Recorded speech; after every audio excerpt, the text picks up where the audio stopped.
है। हमारे महान सामर्थी परमेश्वर पिता प्रभु यीशु मसीह नासरी के बड़े ही जिंदा जलाली और सामर्थ्य नाम में आपके सपास में हम आते हैं। खुदा हमारे जीवन गवाहियों से भरे हुए हैं, क्योंकि खुदा हमने इस बात को जाना है और देखा है। इस 2025 के सफर में आपने हमारी बहुतायत के साथ सहायता किया है। हमारे जीवन में खुदा ऐसी बहुत सारी स्थान है जहां पर तेरा सामर्थ्य और पराक्रमी हाथ हम देख सकें। तेरे परमेश्वर, हम प्रार्थना करते हैं 2026 भी हमारे लिए ऐसे ही आशीष से भरा हुआ सफर रखे। खुदावंद, हम तेरे साथ चलते रहेंगे और प्रभु तुझ में बढ़ते जाएं। खुदावंद, तेरे कलाम को इन दिनों पर हम पूरा होता हुआ देखते हैं। तेरे वचन में लिखा है, जाति पर जाति और राज्य पर राज्य चढ़ाई करेंगे, और ऐसा ही माहौल खुदा इस देश के अंदर बना हुआ है। ओ प्रभु, हम प्रार्थना करते हैं बड़े बोझ के साथ हमारे देश भारत के लिए दुष्टता के तमाम दृढ़ तोड़ दिए जाएं यीशु तेरे नाम में। ओ प्रभु, तेरा पवित्र आत्मा पूरे भारत देश के ऊपर कंट्रोल करे और खुदावंद इस देश के अंदर तेरा राज्य बहुत तेज गति से बढ़ सके। हम तेरे हाथों में हर एक को सौंपते हैं, तेरा शुक्र करते हैं खुदा। आज के वचन के ऊपर तेरी बड़ी बरकत को मांगते हैं खुदा तेरा शुक्र करते हुए तूने हमारी प्रार्थना को सुना है। प्यारे पिता, हम प्रभु यीशु मसीह आपके ही बड़े जिंदा जलाली सामर्थ्य और मीठे नाम से इस प्रार्थना को मांगते हैं। आमीन आमीन। खुदावंद का मैं धन्यवाद करता हूँ आज के इस बेहतरीन दिन के लिए से परमेश्वर ने मुझे और आपको दिया है और मुझे और आपको दिखाया है कि मैं और आप आज यहाँ इस साल के अंतिम रविवार में पहुंचे हैं और आज खुदावंद के हैकल में या खुदावंद के भवन में मैं और आप पाए जाते हैं। बड़े उतार चढ़ाव का साल 2025 रहा है, लेकिन 2025 आशीषों का भी साल रहा है। हालेलुया। जहां हमने चुनौतियों का सामना किया है, वहीं हमने हमारे परमेश्वर के सामर्थ्य हाथ को हमारे परिवारों पर, हमारे जीवनों में, हमारे प्रिय लोगों के जीवन में भी देखा है। एक तरफ चिंताएं थी तो दूसरी तरफ आशा थी। एक तरफ अगर आंसू बहाना था तो दूसरी तरफ आत्मा का आनंद भी था। और मैं धन्यवाद करता हूं, एक तरफ मेरे प्रियो खुदावंद ने हमें बुलाया था और दूसरी तरफ संसार भी हमें पुकार रहा था। लेकिन इन सारी बातों के बावजूद अगर कुछ नहीं बदला है तो वो हमारे परमेश्वर की दया है, वो हमारे परमेश्वर की करुणा है मेरे प्रियो, जिसके कारण से आज मैं और आप यहाँ खुदावंद के घर में हैं, खुदावंद की हुजूरी में पाए जाते हैं। मैं धन्यवाद करता हूँ परमेश्वर का कि खुदा ने 2025 में अपनी भली भांति इच्छा को मेरे और आपके ऊपर प्रकट किया और हमें अपनी उस भली योजना और इच्छा में सम्मिलित होने का खुदा ने हमें मौका दिया। और मैं और आप धीरे धीरे करके खुदावंद की उस भली भांति सिद्ध इच्छा में, उस योजना में शामिल हो सके और अपने जीवनों से खुदावंद को मैं और आप महिमा भी देते चलेंगे। मैं धन्यवाद करता हूँ परमेश्वर का। कितना अच्छा लगता है जब मैं और आप परमेश्वर की योजना में सम्मिलित होते हैं, जब मैं और आप परमेश्वर की बात को सुनते हैं और परमेश्वर की इच्छा को पूरा करने के लिए अपने आप को कमिटेड कर देते हैं, समर्पित कर देते हैं। आइए मेरे साथ निकालिएगा प्रेरितों के काम उसका 9 अध्याय, प्रेरितों के काम उसका 9 अध्याय और उसके 1 पद से लेकर और उसके 6 पद तक मैं और आप हमें से कोई भी मेहरबानी से ऊंची आवाज के साथ पढ़िएगा। हाँ, अब तक प्रभु के चेलों को धमकाने और बात करने की धुन में था। हाँ, महायाजक के पास गया और उससे दमिश्क के आराधनालयों के नाम पर इस हाँ, अभिप्राय की चिट्ठियां मांगी कि क्या पुरुष क्या स्त्री जिन्हें वे इस पद पर पाए उन्हें बांधकर यरूशलेम ले आए। परंतु चलते चलते जब वह दमिश्क के निकट पहुंचा तो एकाएक आकाश से उसके चारों ओर ज्योति चमकी और वह भूमि पर गिर पड़ा और यह शब्द सुना, हे शाऊल, तू मुझे क्यों सताता है? उससे पूछा, हे प्रभु, तू कौन है? उसने कहा, मैं यीशु हूँ जिसे तू सताता है। परंतु अब उठकर नगर में जा, जो तुझे करना है वह तुझसे कहा जाएगा। बस मैं खुदाओं का शुक्र करता हूँ मेरे प्रिय। बहुत जानी पहचानी ये घटना है और हमने कई बार इसको पढ़ा है और पढ़ा ही नहीं है। मैं और आप इसके बैकग्राउंड को बहुत अच्छे तरीके से जानते हैं। शाऊल, जिसके नाम का मतलब है तानाशाह, डिक्टेटर, एक ऐसा व्यक्ति जो धार्मिक उन्माद से भरा हुआ था। और मेरे प्रियो, एक ऐसा व्यक्ति जो मसीह यीशु के ऊपर भरोसा या विश्वास करने वाले लोगों से, मसीह यीशु की आराधना करने वाले लोगों से ईर्ष्या रखता था, नफरत रखता था मेरे प्रियो। और शाऊल जब अपनी गवाही को देता है तो वो कहता है, मैंने ये सोचा था कि अगर मैं इन लोगों को सताऊंगा, ऐसा करके मैं अपने परमेश्वर की क्या करूंगा, सेवा को करूंगा। और ये घटना मेरे प्रियो चलती है। शाऊल के पास अधिकार है, शाऊल के पास रुतबा है, शाऊल के पास प्रशासन है, शाऊल के पास महायाजकों का एक चिट्ठी है, और मेरे प्रियो शाऊल के पास पूरी तरीके से रोमी सरकार का समर्थन है। इस बात के लिए, केवल एक बात के लिए, कि जितने लोग मसीह यीशु के पीछे चलते हैं, जितने लोग मसीह यीशु के उस पंथ में शामिल हो गए हैं, उनको बांधे और उनको लेकर के कहां आए, उनको लेकर के वो यरूशलेम में लाए, और यरूशलेम में आकर उनके ऊपर मुकदमा हो, और मुकदमा होकर के उनको क्या मिले, दंड मिले। किस बात का? क्योंकि उन्होंने यीशु मसीह के पीछे चलने के लिए एक निर्णय लिया है। हालेलुया। उस समय रोम की परिस्थिति और मेरे प्रिय यरूशलेम की परिस्थिति आज भारत की परिस्थिति के समान ही है, जहां पर मेरे प्रियो मसीह लोगों को सताने वालों के पास अधिकार है। मेरे प्रियो, जहां पर मसीह लोगों को सताने के लिए उनके पास कहना चाहिए गवर्नमेंट है, जो बात कुछ करती है लेकिन करती कुछ भी नहीं है मेरे प्रियो। हाँ, और उनके पास इस बात के लिए संगठन है, क्या करें कि मसीह के लोगों को सताएं, उनके ऊपर दबाव बनाएं, और उनको क्या करें, यहां से निकालें। क्योंकि भारत को, उनका सपना है भारत एक हिंदू राष्ट्र घोषित किया जाए, जबकि ऐसा करना बड़ा असंभव है, कठिन काम है। और खुदा नहीं चाहता कि भारत जो है वो एक हिंदू राष्ट्र बने। खुदा चाहते हैं भारत भारत ही रहे। भारत एक धर्मनिरपेक्ष राज्य है, राष्ट्र है। हालेलुया।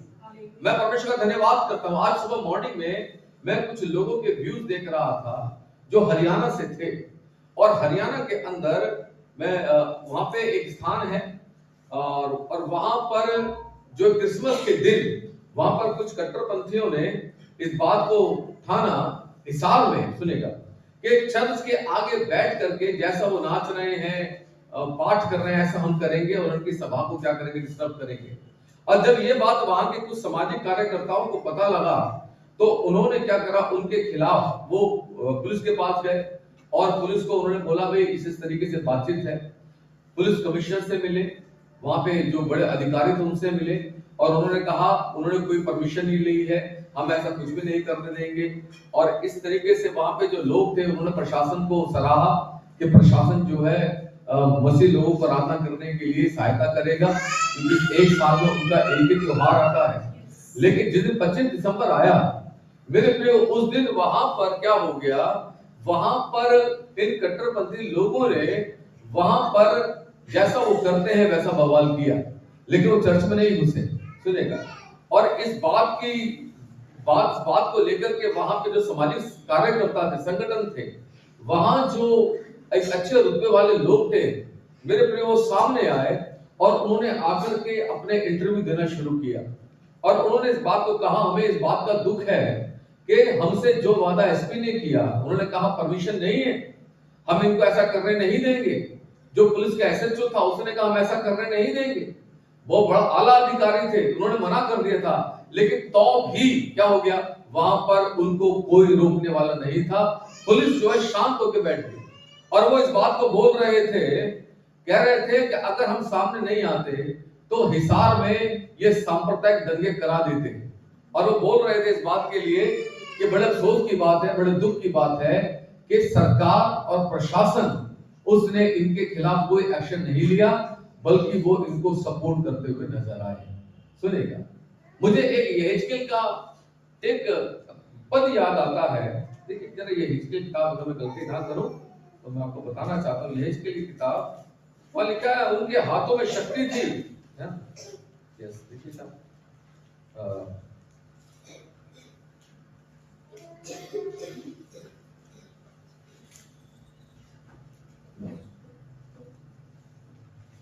हालेलुया।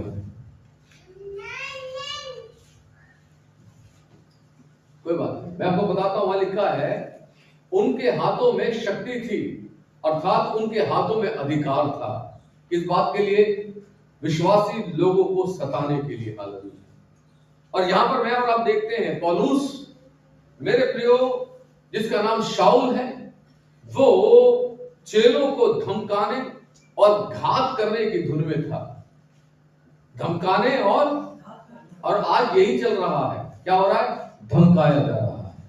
अगर आपने क्रिसमस से पहले एक वीडियो वायरल हुआ देखा होगा, पास्टर राजू सदाशिवन का, उनको धमकाया जा रहा था।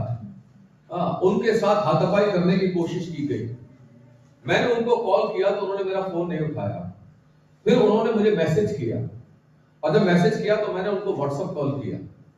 जब कल व्हाट्सएप कॉल किया तो उनसे बातचीत हुई, बड़े सहमे से उन्होंने मुझसे बातचीत की। कहने के पास्टर प्रेज द लॉर्ड। मैंने कहा praise the Lord. Pastor Raju आप कैसे हैं? उन्होंने कहा पास्टर जी खुदा का शुक्र है, मैं ठीक हूँ।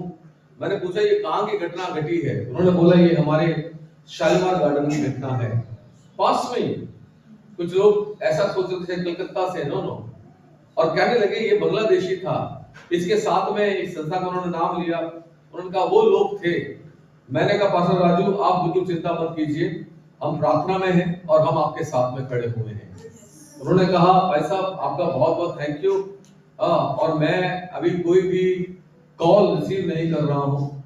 जो व्हाट्सएप कॉल आ रही है मेरे बड़े लोगों की, मैं सिर्फ वही रिसीव कर रहा हूँ, क्योंकि जगह जगह से इतनी कॉल मेरे को मिल रही हैं। और मैं उनसे कहने लगा इसका मतलब है परमेश्वर जो है आपके क्षेत्र में अपने काम को बढ़ाने के लिए जा रहे हैं। हालेलुया।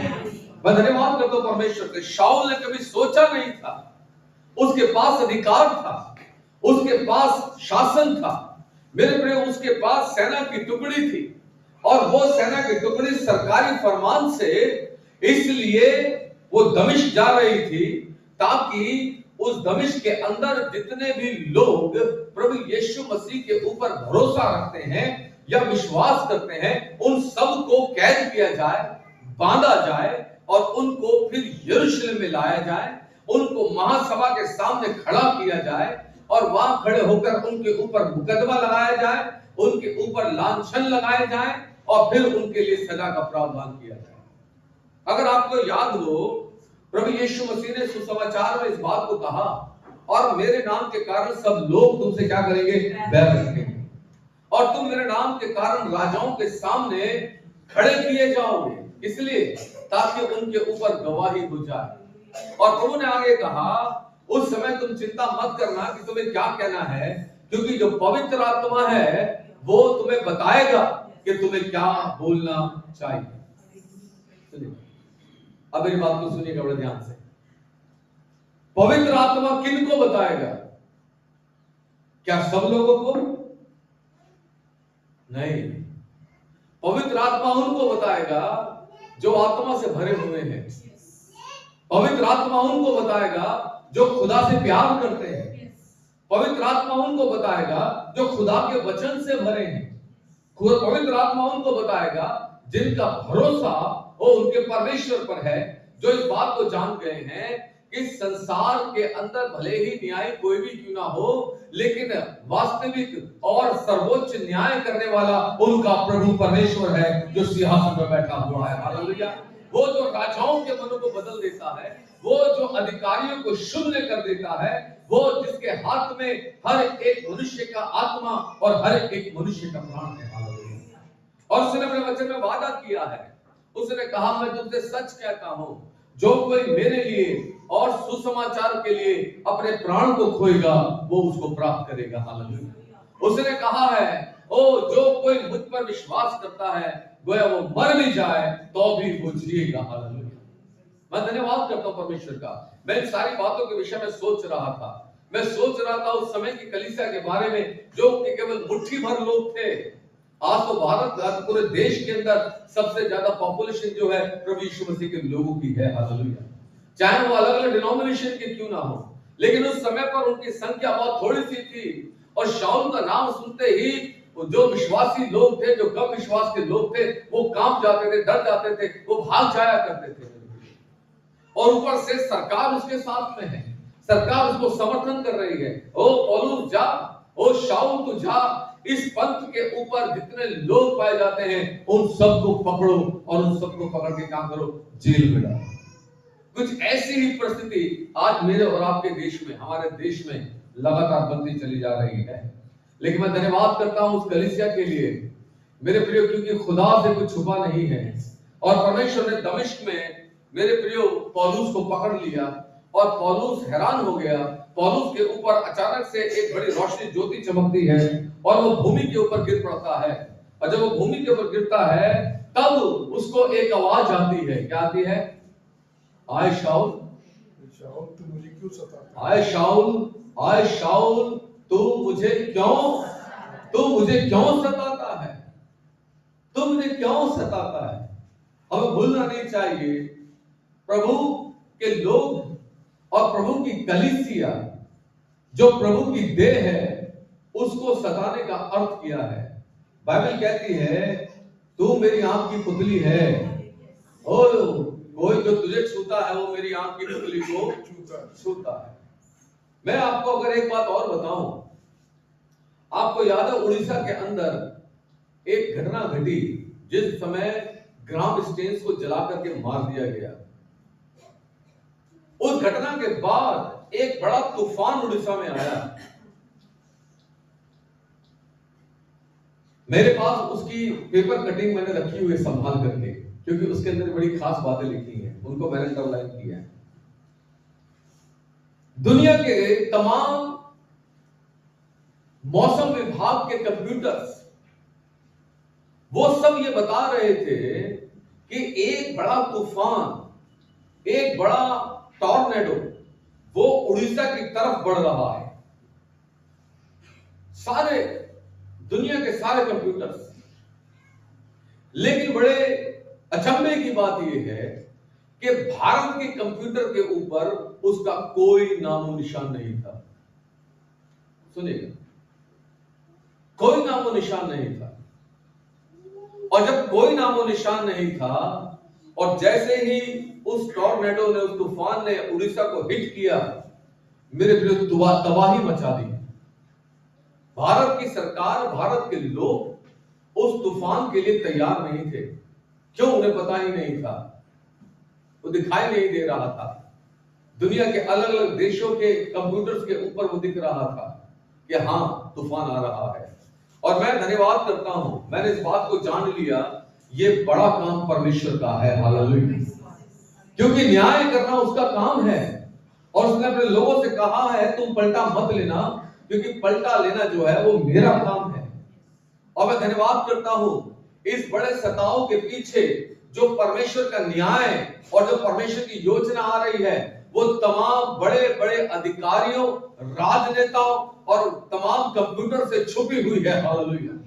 और फिर एकदम से परमेश्वर का न्याय प्रकट होगा और जहां पर लिखा है दुष्ट लोग जो है उस समय भूसी बन जाएंगे, क्योंकि परमेश्वर उनका न्याय करेगा। हालेलुया। मैं धन्यवाद करता हूं परमेश्वर का।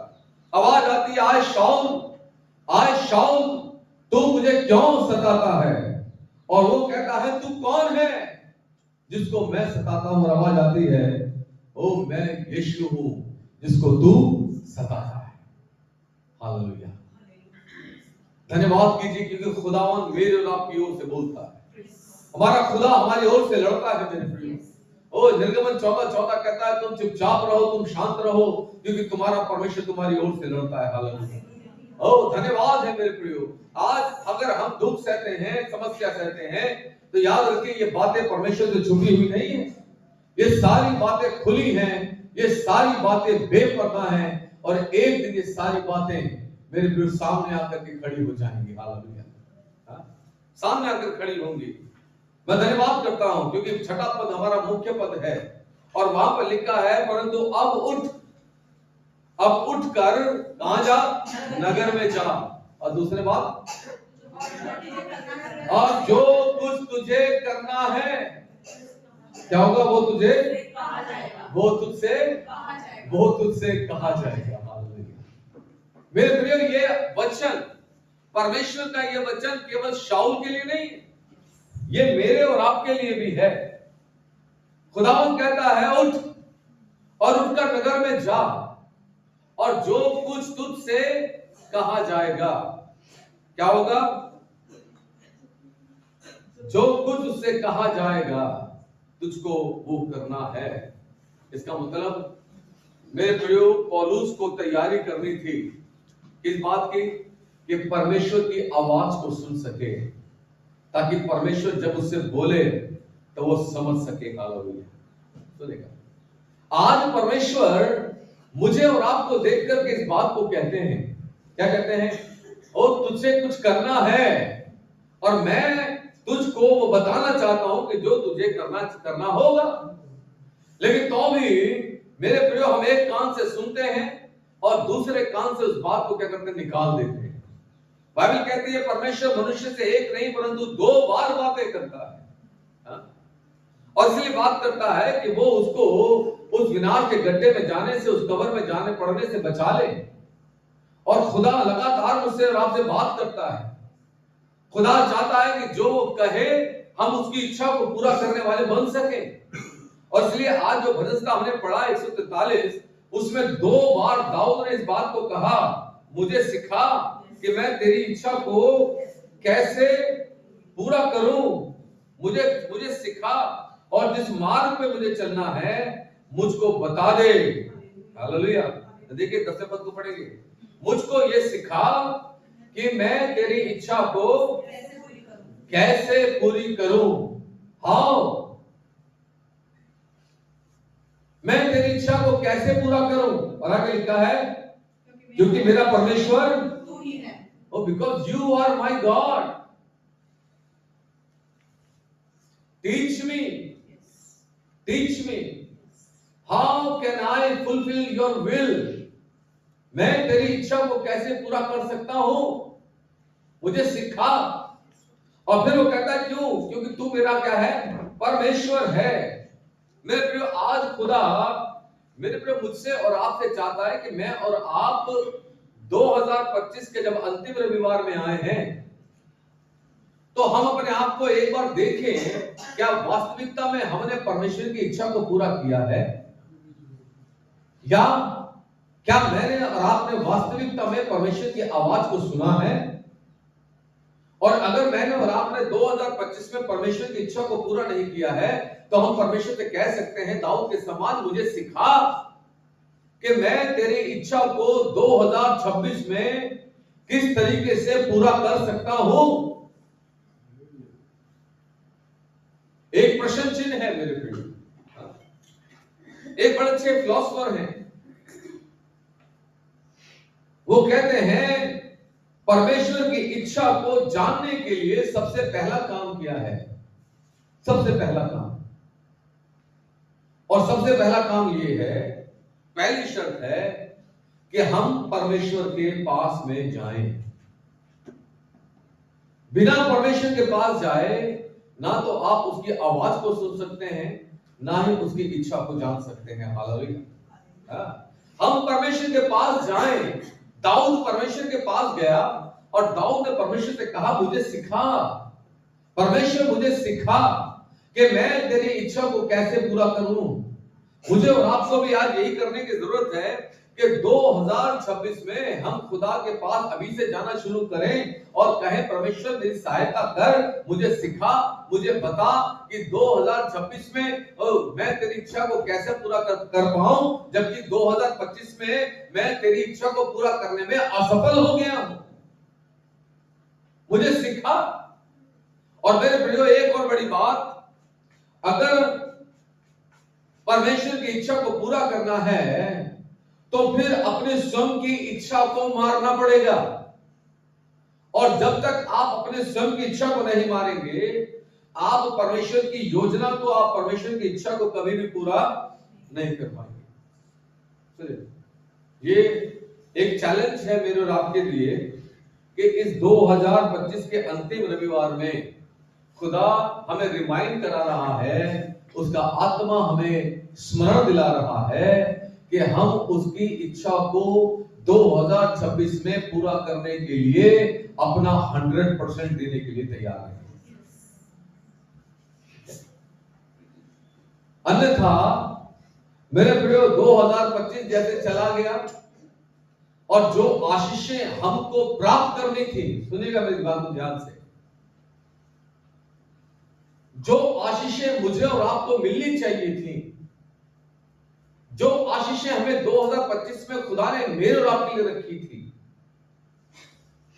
उसका 10% भी मुझे और आपको नहीं मिल पाया। जानते किस लिए? क्योंकि हमने वो नहीं किया जो परमेश्वर का वचन कह रहा था।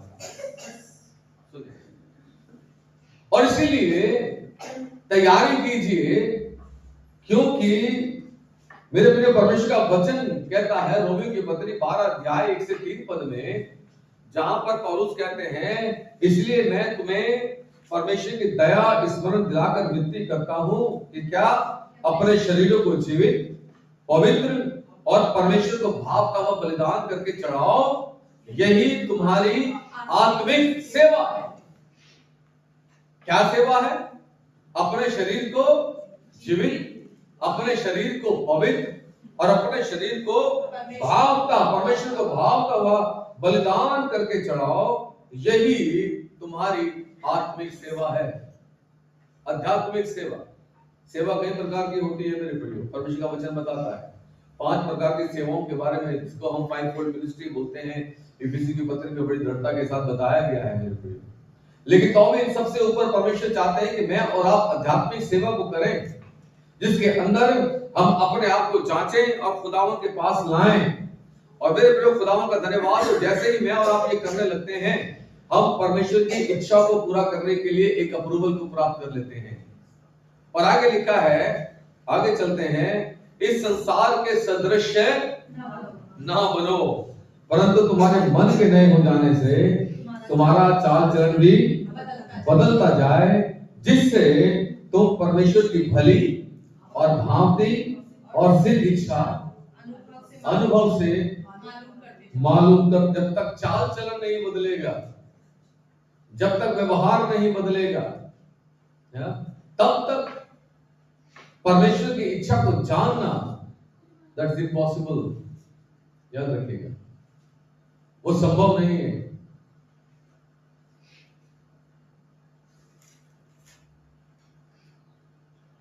दुष्ट का काम है इन तीनों चीजों से आपको रोकना। जानते क्यों? क्योंकि वो नहीं चाहता कि आप उसके चिंतों से छूट जाएं और आप परमेश्वर की इच्छा को पूरा करने के योग्य हो जाएं। जब आप ऐसा करने लगते हैं, तब आप परमेश्वर के सामने जाकर इस बात को विश्वास से कह सकते हैं कि हे प्रभु, मेरी नहीं बल्कि तेरी इच्छा पूरी हो। उससे पहले नहीं, उससे पहले तो हम अपनी इच्छा पूरी करते रहते हैं, है ना। और कई बार बड़ा दुख की बात होती है ना, जब हम अपनी इच्छा को ये कहकर बता देते हैं, अरे प्रभु ने मुझे ऐसा कहा था। सोच का विषय है। बाइबल कहती है कि परमेश्वर, यीशु मसीह ने कहा, वो मेरी बातों में से तुम्हें लेकर के बताएगा, वो अपनी मर्जी से कुछ नहीं कहेगा, लेकिन खुदा का आत्मा में बुद्धि समझ देता है कि हम चीजों को जान सकें। आप कह सकते हैं, तभी कह सकते हैं, प्रभु मैं तेरी योजना को पूरा नहीं कर पाया हूं, लेकिन अब मैं चाहता हूं कि मेरी योजनाएं मिटती चली जाएं और तेरी युक्ति पूरी हो। अय्यूब ने इस बात को कहा, क्या कहा? मैं अब जान गया हूं कि तेरी योजनाओं में से एक भी ऐसी नहीं जो पूरे बिना हुए रह जाए। मैं जान गया हूं, मैंने बड़ा दिमाग लगाया, बड़ी बुद्धि लड़ाई, लेकिन सारी बातें कैसी हो गई? व्यर्थ हो गई। अब मैं जान गया हूं भाई, तू ही सर्वोच्च है और तू ही सब कुछ कर सकता है। और जब आप ऐसा कहें, खुदा मैं अपनी योजनाओं को एक तरफ रखता हूं और चाहता हूं कि आपकी इच्छा पूरी हो, तो ये बात आपके मुंह से औपचारिकता में ना निकले।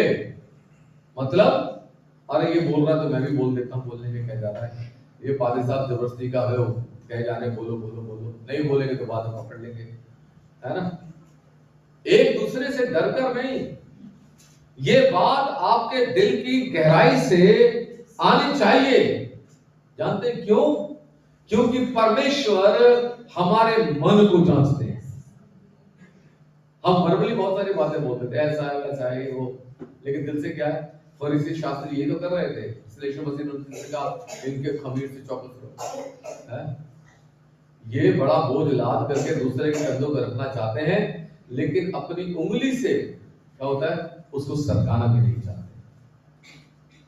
इसलिए मेरे प्रियो, बड़ा सोच का विषय है परमेश्वर की इच्छा को जानना। बता मैं तेरी इच्छा को कैसे पूरा करूं। पुराने नियम के अंदर इजराइल के लोग परमेश्वर की इच्छा को जानने के लिए परमेश्वर के याजकों के पास जाया करते थे। चाहे दाऊद हो, हाँ, चाहे कोई और राजा हो, इजराइल का राजा हो, चाहे यहूदा का राजा यहोशापात, कोई भी हो, वो जाया करते थे। अरे बता परमेश्वर हमारे बारे में क्या कहता है। और याजक जो है, याजक वो उरीम और तुमीम से पूछता था। ठीक है, उरीम और तुमीम, आप जानते हैं तो उरीम तुमीम क्या होता है? जो महायाजक वस्त्र पहनता था, उस वस्त्र के ऊपर इजराइल के 12 गोत्रों के अनुसार पत्थर लगे हुए थे, और हर पत्थर के ऊपर इजराइल के एक गोत्र का नाम लिखा हुआ था, वो जैकेट, ठीक है, जिसको एपोद कहा जाता है। और उसके ऊपर एक तरफ उरीम, एक तरफ तुमीम नाम की 2 वस्तुएं हुआ करती थी। ठीक है, और याजक जो है उन उरीम और तुमीम उन दोनों से पूछता था, भाई ये व्यक्ति इसलिए आया है, बताइए क्या किया जाए। और वो बताते थे। अब सुनिएगा, उनमें जवान नहीं थी बोलने के लिए, लेकिन एक बड़े अच्छे कमेंटेटर हैं, बड़े अच्छे बाइबल के विद्वान हैं, वो कहते हैं कि उरीम और तुमीम वो कुछ ऐसे थे जिस प्रकार से 2 पासे होते हैं, और उनके अंदर उनके नंबरों की संख्या इस बात को निर्धारित करती थी कि हाँ है या ना है। और याजक उनको लेता, परमेश्वर के सामने जाता, प्रार्थना करता, और उत्तर पाने के लिए उस उमीम और तुरीम को ऐसे हिलाता और जमीन पे डालता या कोई स्थान पे डालता, और उसके नंबर को कैलकुलेट करके परमेश्वर की योजना या इच्छा को क्या करता, उन पूछने वालों के ऊपर प्रकट कर देता था। खुदा ऐसा कहता है, ओ परमेश्वर का की योजना ये है। सुने, इजराइलियों के काम अच्छे नहीं थे। परमेश्वर अपनी इच्छा को इजराइलियों के लिए, सुनेगा, अच्छे कामों के कारण प्रकट नहीं कर रहा था, बल्कि खुदावन अपनी इच्छा को अपने महायाजक के कारण से क्या कर रहा था? प्रकट कर रहा था। सुने, और मैं धन्यवाद करता हूं परमेश्वर का कि जब मैं और आप इस बात को जानते हैं कि अगर मैं और आप मन की सिधाई से अपने आप को, मेरे प्रियो, सिद्ध और मेरे प्रियो पवित्र और बलिदान चढ़ाएंगे, है ना, तो परमेश्वर अपनी सिद्ध इच्छा को हमारे अनुभव में डालेगा, और तब हम अनुभव से परमेश्वर की योजना या इच्छा को क्या करेंगे? सुन पाएंगे, समझ पाएंगे, और तब हम खुदा से कह सकते हैं, खुदा मुझे बता मैं तेरी इच्छा को कैसे पूरा करूं। जितने लोग परमेश्वर की सेवा करते हैं सबके पास बड़ी बड़ी योजनाएं, सुनेगा, और कई योजनाएं ऐसा मैं कह सकता हूं कि उनकी योजनाओं में से 95% योजना उनकी अपनी है। केवल 5% योजना ऐसी है जिसके अंदर खुदा की मर्जी सम्मिलित है। और ये बड़े सोच की बात है, बड़े विचार की बात है मेरे प्रिय। खुदा ने अपनी इच्छा को प्रकट करने के लिए तैयार है, लेकिन मुझे और आपको करना क्या है? पूछना है, खुदा मुझे सिखा, टीच मी, प्रभु मुझे बता मैं तेरी इच्छा को, तेरी योजना को कैसे पूरा करूं। दूसरी बात, अगर मैं और आप परमेश्वर की योजना को जानना चाहते हैं, इच्छा करना चाहते हैं, तो जब परमेश्वर अपनी एक योजना को आपके ऊपर पूरा कर दे, तो मेरे प्रियो उस इच्छा को पूरा करने के लिए हमेशा आनंदित रहें, हमेशा तैयार रहें। सुनेगा, ऑफिस में बॉस जो है उस एम्प्लॉय को ज्यादा काम देता है जिसके ऊपर उसको ज्यादा भरोसा होता है, और उसको ये पता होता है कि ये बेईमानी नहीं करेगा, ये ईमानदारी से काम करता है, और ये बड़ी तेज गति से काम करता है, ये जो कमीशन मैं इसको दूंगा उसको फटाफट पूरा करेगा, ये इस वाली फाइल को भी ले आएगा, उसको भी ले आएगा। ऐसा क्यों है? क्योंकि बॉस की निगाह में उसकी एक रेपुटेशन बनी हुई है, एक वैल्यू बनी हुई है। मेरे पूरे दुनिया के बॉसों का ये हाल है, तो वो तो मेरे पूरे संसार और विश्वासी लोगों का बॉस है। हाल वो मुझे और आपको देखता है। ओ मैंने छोटी सी बात तो कही है, क्या ये पूरा करेगा या नहीं करेगा? दाऊद कहता है, हे मेरे परमेश्वर मुझे सिखा, मैं तेरी व्यवस्था की बात को कैसे, इच्छा को कैसे पूरा करूं। दाऊद कहता है, हे मेरे परमेश्वर तेरी व्यवस्था जो है मेरे हृदय की गहराई में या मेरे हृदय में समाई हुई है। मेरे प्रियो याद रखिएगा, दाऊद पौलुस शाऊल को कहा गया, क्या कहा गया? शाऊल से कहा गया जो कुछ तुझे करना होगा तुझे बताया जाएगा, अर्थात परमेश्वर की इच्छा।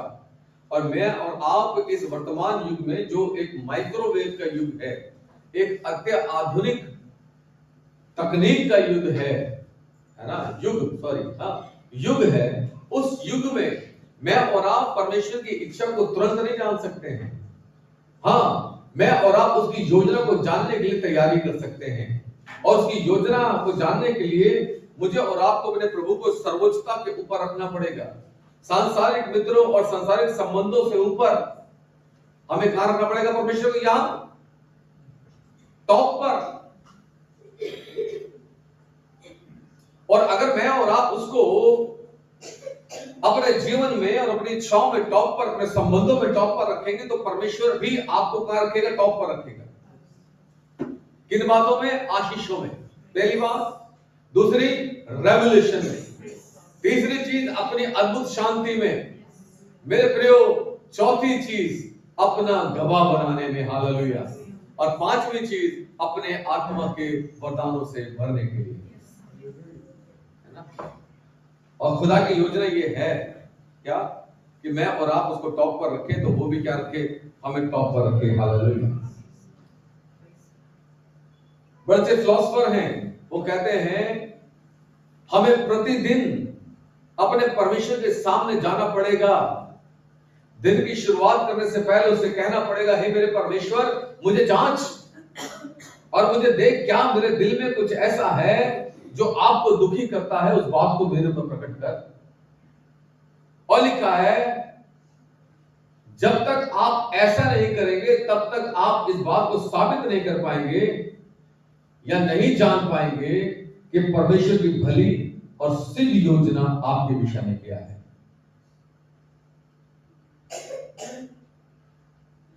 जब मैं और आप आज खुदावंद के मंदिर में, भवन में एक आत्मिक रोटी को इसलिए ले रहे हैं ताकि 2026 में मैं और आप परमेश्वर के लिए कुछ करने वाले बन सकें।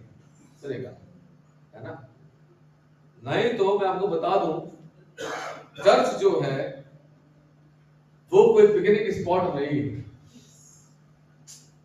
चर्च जो है इंटरटेनमेंट की भी जगह नहीं है।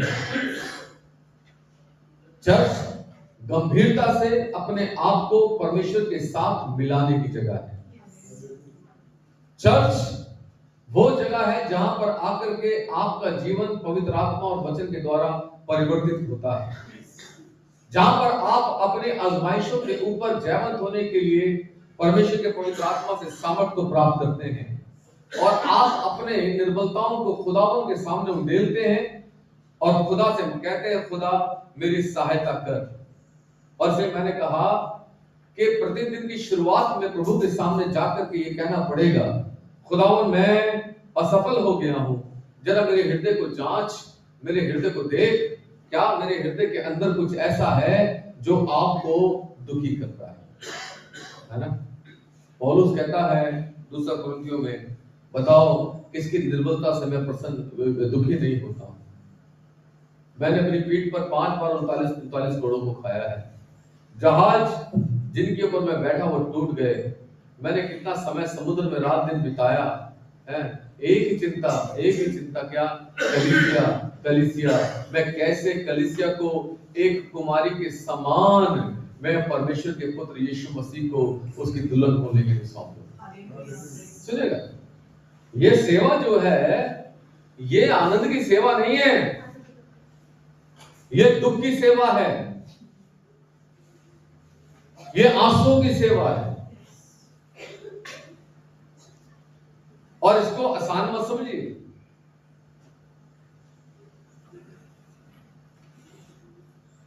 खुदावन यीशु ने आंसुओं को बहाया, उसका दिल टूटा, उसके साथ धोखा हुआ, सुनेगा, हैं? कौन थे लोग? उसके अपने लोग। रोमी सिपाही तो बाद में आए, है ना, उनका तो काम था, अपनी नौकरी कर रहे थे वो, है ना। एक गीत मुझे खुदा ने दिया था, अभी मैंने रिकॉर्ड नहीं किया। जब दिल हो भारी सूझे ना कुछ, आ तू यीशु पास,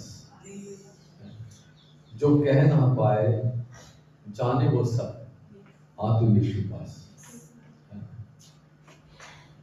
तेरे हर दर्द को वो जानता है, तेरे हर जख्म को पहचानता है तुझ में कुछ खास, है ना। मैं खुदा का धन्यवाद करता हूँ परमेश्वर का, प्रभु का आत्मा अद्भुत तरीके से काम करता है। एक विश्वासी के जीवन में, सुनिएगा, परमेश्वर से सर्वश्रेष्ठ पाने की इच्छा होनी चाहिए। अगर आप परमेश्वर की इच्छा को जानना चाहते हैं तो आपके दिल में इच्छा होनी चाहिए, मुझे क्या मिले? बेस्ट मिले। हम कहें खुदा तो मुझे बेस्ट दे, और जब मैं बेस्ट की बात कर रहा हूं, बेस्ट मांगने की बात कर रहा हूं, बेस्ट पाने की बात करता हूं, तो मुझे ये याद आता है, क्योंकि संसारिक लोग जो हैं वो सबसे पहले खुदा से क्या मांगते हैं? क्या मांगते हैं? पैसा, है धन। वो भूल जाते हैं सुलेमान को, ठीक है। खुदावंद यीशु कहते हैं, उसने कहा कि याद रखो, एक जो सेवक है वो दो स्वामियों की सेवा नहीं कर सकता। तुम धन और परमेश्वर दोनों की सेवा नहीं कर सकते, क्योंकि प्रभु कहते हैं तुम एक से मिले रहोगे, दूसरे से क्या रखोगे? दूसरे से बैर रखोगे। और इसलिए बड़ा सजगता से हमें तैयार होना चाहिए, है ना, क्योंकि पैसा जो है वो दुनिया का ईश्वर है, और वो दुनिया तक ही सीमित है, और दुनिया में ही खत्म हो जाएगा। लेकिन मेरे प्रियो, प्रभु यीशु मसीह जो है वो पूरे ब्रह्मांड के परमेश्वर है। सुनेगा, मैं ये नहीं कह रहा हूं कि आप पैसा ना कमाएं, मैं आपसे ये कह रहा हूं कि पैसे का लालच ना करें, क्योंकि परमेश्वर कभी भी आपके लालच को पूरा नहीं करेंगे। परमेश्वर आपकी आवश्यकताओं को पूरा करेंगे। हालेलुया। क्योंकि उन्होंने कहा है ना, उन्होंने कहा तुझे चिंता मत करना, क्या खाएंगे, क्या पहनेंगे, कहां रहेंगे, है ना। अन्य जाति लोग इसकी खोज में रहते हैं, तुम चिंता काम करो, तुम मेरे राज्य और मेरे धर्म की खोज करोगे तो ये सब वस्तुएं तुम्हें क्या होगा? As it is. तुम्हें एफर्ट नहीं करना पड़ेगा, खुदा क्या करेगा? तुम्हारे साथ जोड़ देगा। Hallelujah, hallelujah. याद रखिए, मैं फिर कहता हूं, क्योंकि धन का लालच जो है वो धोखा है, और बाइबल कहती है तीमुथियुस की पत्री में, कितनों का विश्वास, उनकी जहाज जो है वो इस धन के चक्कर में डूब गया है। और ना केवल डूब गया, कहा गया कितने लोगों ने अपने आप को नाना प्रकार के दुखों से छल कर लिया। हाय पैसा, हाय पैसा, हाय पैसा।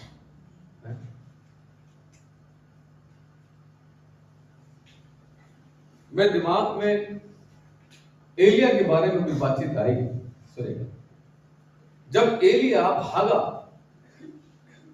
इजाबेल से डर करके, उसके पास कितना पैसा था?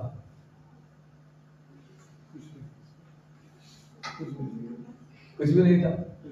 कोई पर्स रखा उसने, कुछ था?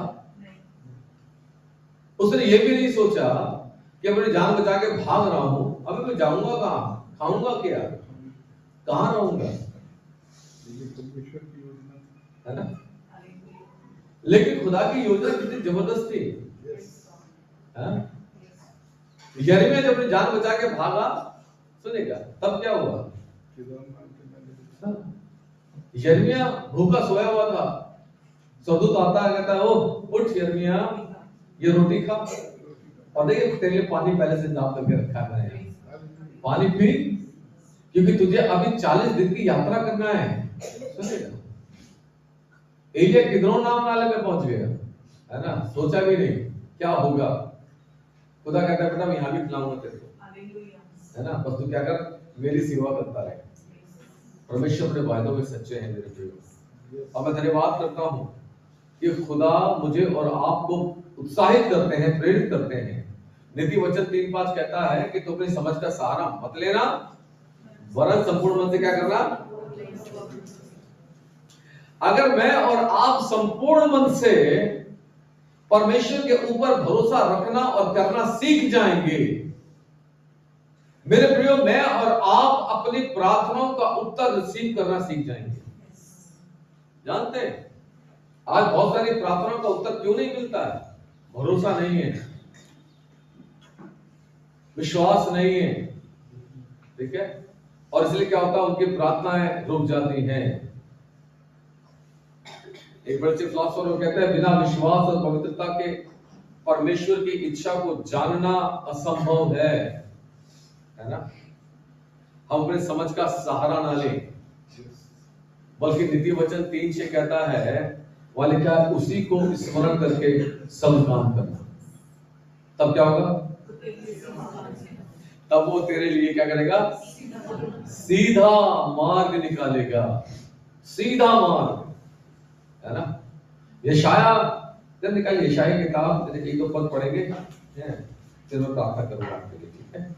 यशाया की किताब, उसका 30 अध्याय है, यशाया 30, अच्छा 19 पद से 19 से 22 21 तक पढ़ेंगे। देखिए क्या लिखा है, इनसे पढ़ेंगे। हे सिय्योन के लोगों, हे सिय्योन के लोगों, तुम यरूशलेम में बसे रहो। कहां बसे रहो? यरूशलेम में। जानते कौन है सिय्योन के लोग?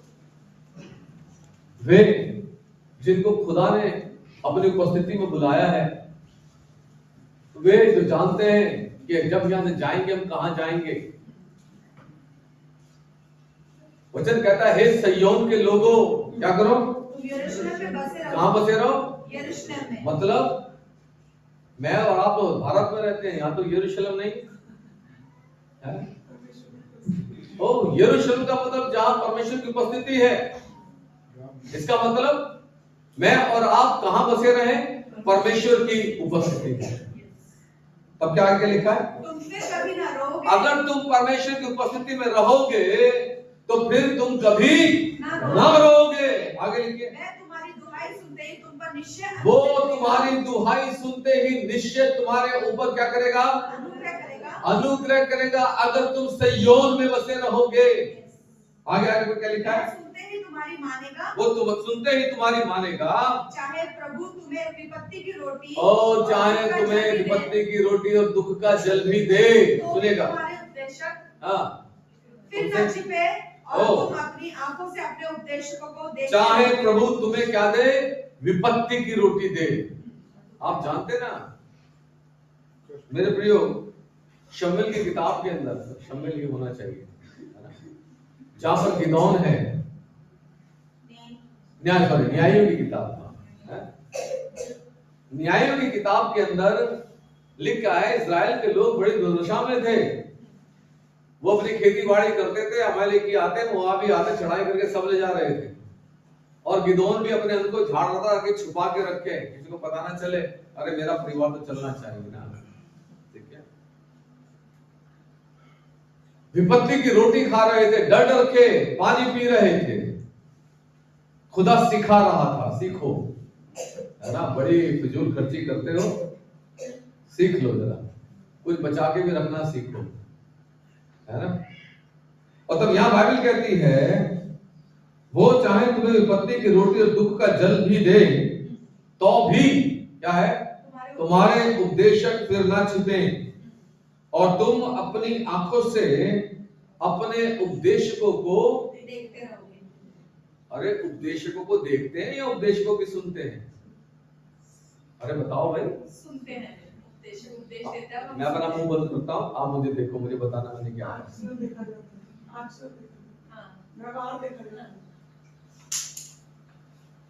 किसका? उपदेशक का।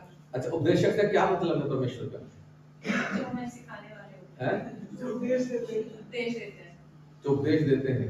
आपको पता है कि परमेश्वर के बात करने के तरीके में बार बार मैंने आपको बताया है, ठीक है।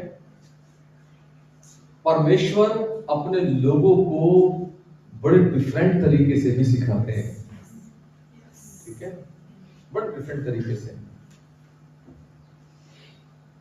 यीशु ने कहा आकाश के पक्षियों को देखो। क्या उससे पहले लोगों ने आकाश के पक्षियों को नहीं देखा था? यीशु ने उनकी सोच को बदला। सीखो। यीशु ने कहा, और वचन में लिखा है कि आकाश के पक्षियों से और समुद्र की मछलियों से सीख। मछली कभी बाहर निकलती पानी से सिखाने के लिए, फिर क्या सीखना है उससे? क्या सीखना है? लेकिन प्रभु कहते हैं इस्राएल के लोग, तुम निकम्मे हो, तुम मेरे बिना इधर उधर घूमते फिरते हो, मेरे पास नहीं आते। आकाश के पक्षी और समुद्र की मछलियां परमेश्वर की इच्छा को पूरा करते हैं। सुनेगा, खुदा ने कहा योना को निगलना है, खाना नहीं है। ठीक है, लिखा है बड़ी मछली क्या हो गई ना, जहाज के साथ साथ चलने लगी। देख रही थी कब फेंकेंगे, कब फेंकेंगे, और जैसे ही फेंका सीधा अंदर, और अंदर जब वो चला गया, मेरे प्रियो खुदा ने उसको बताया, सिखाया, बेटा मुझसे अलग होकर तो कुछ नहीं करेगा, तुम मुझसे भागेगा ना तो ऐसी मछलियों के पेट में रखूंगा तुझको। तुझे ये भी नहीं पता चलेगा कि बाहर धूप हो रही है, छांव हो रही है, और सवाट के मारे तू सड़ता रहेगा अंदर अंदर। लेकिन आपको पता है खुदा ने बड़ा अद्भुत काम किया। खुदा ने मछली की तमाम पेट की क्रियाओं को स्टॉप कर दिया। नहीं तो उसके केमिकल्स जो है ना वो फटाफट गला देते हैं। और योना मछली के पेट में पड़ा हुआ है, पड़े पड़े क्या कर रहा है? प्रार्थना कर रहा है ना? प्रार्थना करने का समय कब मिला?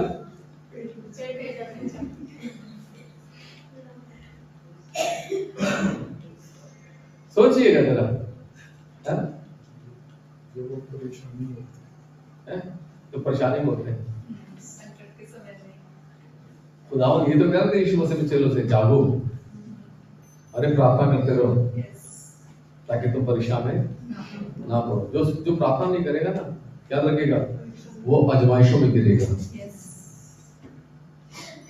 जो प्रार्थना नहीं करेगा सही समय पर, मेरे प्रिय, वो बहुत कुछ खोएगा।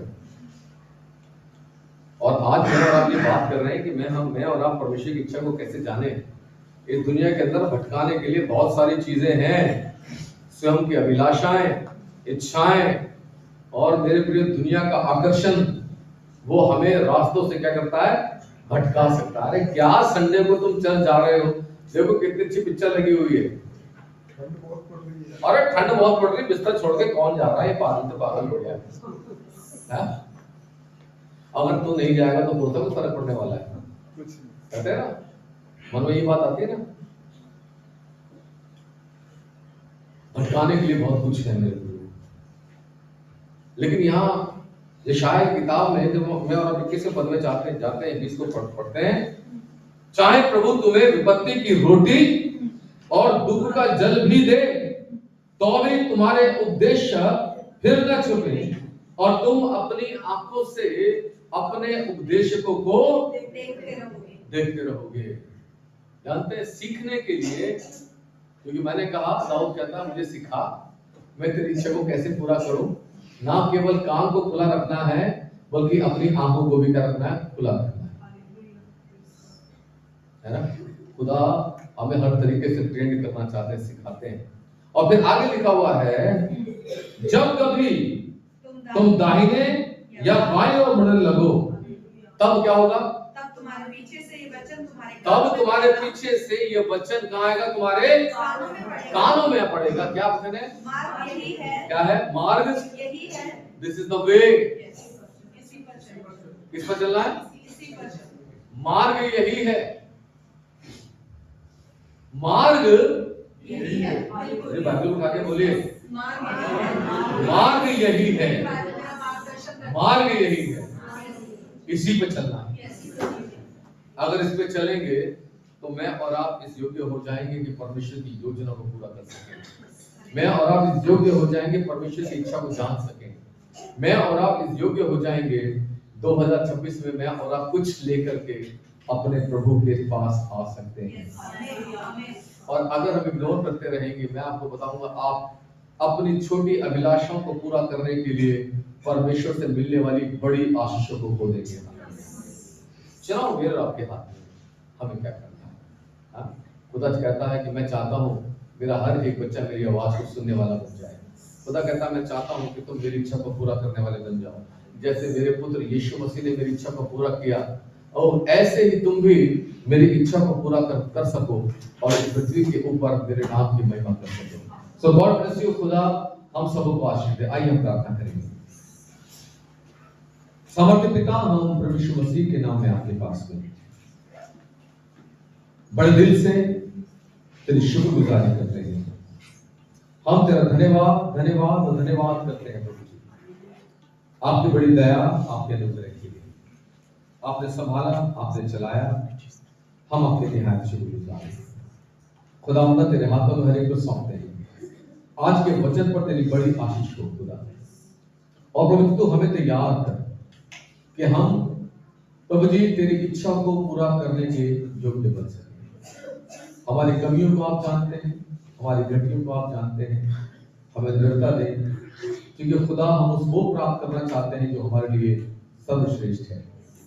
खुदा हम तेरा शुक्र करते हैं, तूने हमारी प्रार्थना को सुन लिया। प्रभु यीशु मसीह आपके नाम से मांगते हैं, आमीन।